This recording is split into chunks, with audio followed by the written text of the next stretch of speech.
So that moves to Cooper, one of the major projects we're going to be talking about.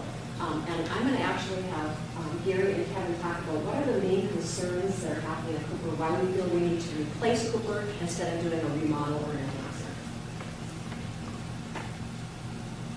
So some of the images that you'll see up here, first of all, Cooper was designed at a time when security wasn't a critical factor. There are actually exterior doors into each one of the classroom areas. Those doors don't have occupancy, or excuse me, door position switches on them, so if they're propped open or if they're stuck open, then people have access to the building either while school's in session or after school's in session. One is a detriment to the student safety, and one is a detriment to the cost and the operations of the building as far as vandalism, that type of thing. The image on the far left is just, that's the nurse's bathroom area. It is not handicap accessible. There are a number of conditions through all of both Cooper and the high school where handicap accessibility just doesn't fit, doesn't work, and it creates problems for some of the students. The image on the bottom side just shows some of the effects of the aging roof items and leaks and other mechanical system issues that are happening.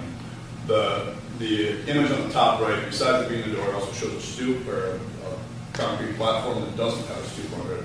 That moves around with frost cycles. If that door was to be used as an exit, it can be sealed up or closed by snow drifts and other things that are ice, and so that creates a safety issue as well.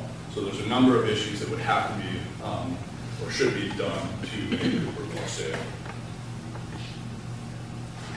The images that you see here are more based on educational adequacy.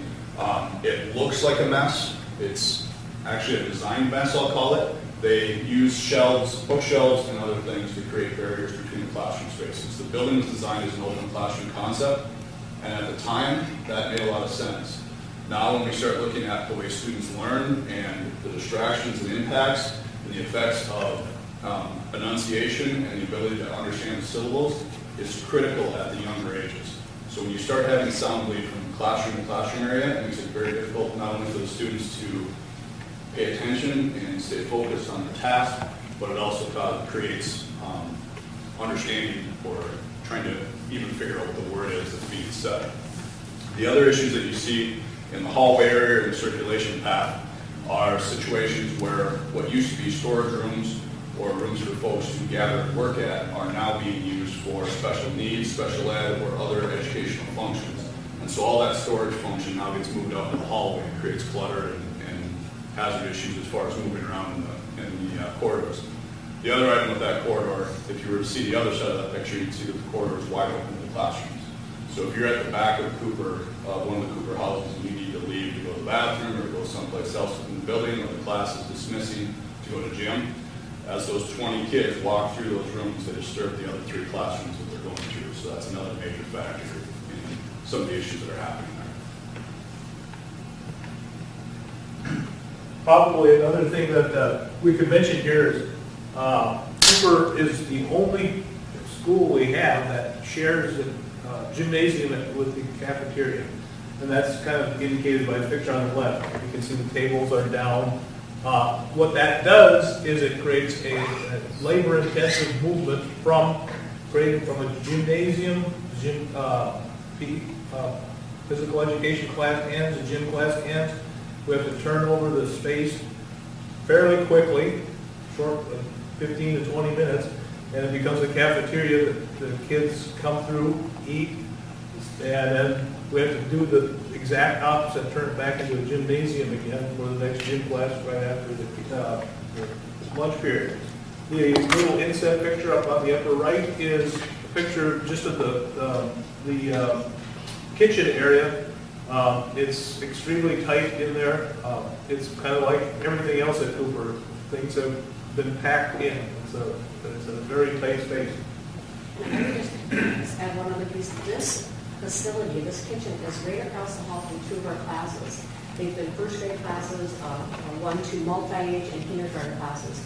I can tell you again that I believe our teachers deserve to have an adequate and space to be able to teach our kids, whether it's not in the open classroom setting or in an environment that's too loud. They deserve the opportunity to teach those kids in a setting that's going to meet their needs and that meets the kids' needs. I'm just going to throw one other thing here. Those tables you see there are original to the school. we keep having to maintain those because we don't have enough room at Cooper to put rollout tables like a lot of the other schools have. We have some rollout tables, but not enough for everybody, so we have to keep maintaining these very old, very expensive tables.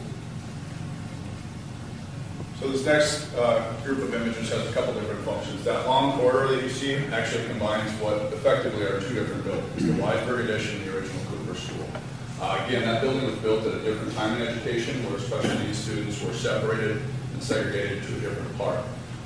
That obviously has now been integrated so that those students aren't separated up there, but what it effectively has done for that building is it's created segregation between the classes.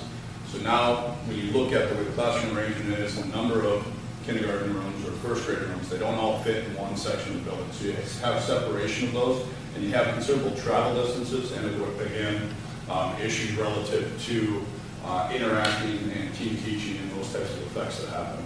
The other issue with the building itself, the way it's set up, is it has a significant amount of envelope, which means that there's a whole lot of energy and heat loss through the exterior walls and the roof based on its design, which also is compounded by the fact that it has no insulation in the walls and very little insulation in the roof, just based on the area of the building. The image on the right is a hollow metal frame at the inside of the building. That just goes to show that the deterioration isn't just happening on the outside, it's happening from the inside out as well. Again, if it was one item or another, it would be relatively easy to repair or fix, but we have a compounding set of items within that facility. So the image that's up on the screen is the Cooper site. The dashed black line that's in the middle of that 4-block square area is the existing Cooper outline. So you can start to see how stretched out that is and elongated in the travel distances for the students. One of the other issues that we didn't mention on Cooper Elementary School is it's sited very low in the site, meaning there's water, standing water around it quite a few months out of the year, which means that you have moisture going into the tunnels, which is where the return air ductwork is. So when you look at where this building is positioned and how it would be designed, it would be lifted up probably 1.5 to 2 feet above the existing elevation of the original Cooper, or the Cooper that's there right now. The parking lot designation and layout there starts to indicate another one of those safety and security items for vehicle traffic. You have parent pickup and drop off coming in from the right side, and then you have the buses coming out of Wyoming on the left-hand side. Again, it's about separating that vehicle traffic for liability purposes, and it's about providing safe drop-off zones and walkways for students so that you don't have to worry about them being hit by a bus or being hit by a parent that's on their way to work and they're distracted by something else. The building itself, the footprint looks much smaller because it's a 2-story structure. Now this is just a concept drawing to show that the existing building can function, students can go to school there until the new structure is completed and open for school that following fall. So some of the other elements that would be relative to this design is it would have a separate cafeteria for the gym, which then opens up the ability to have more students in there and have it operate more efficiently from the effect of having more class time for FIA, which is a requirement for schools as well.